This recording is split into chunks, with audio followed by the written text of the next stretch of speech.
Dubai air show 2025। दुनिया की नजरें जहां भारत के तेजस लड़ाकू विमान पर थी, वहीं एक दिल दहलाने वाला हादसा हो गया।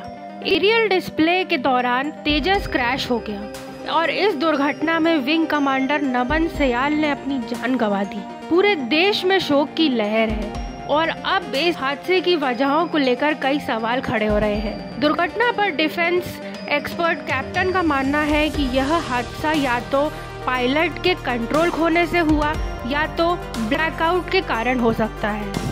उन्होंने बताया कि विजुअल्स में साफ दिख रहा है कि तेजस एरोबैटिक्स कर रहा था और उसी दौरान अचानक उसका नियंत्रण बिगड़ता नजर आ रहा था।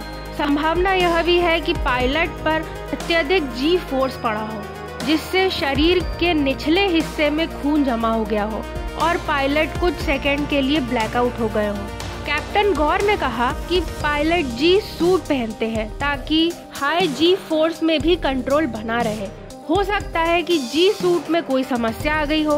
अब असली कारण कॉकपिट से मिलने वाले डेटा के बाद ही सामने आएगा। भारतीय वायुसेना ने भी पायलट की मौत की पुष्टि करी है और IAF ने कहा, हम इस दुख की घड़ी में विंग कमांडर नमन सयाल के परिवार के साथ खड़े हैं।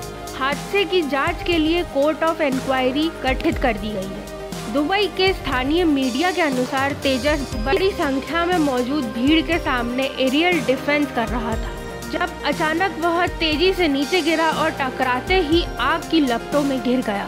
भारत का स्वदेशी लड़ाकू विमान तेजस दुनिया के सामने भारत की ताकत दिखाने गया था, लेकिन यह हादसा भारतीय वायुसेना के लिए गहरा आघात बन गया है।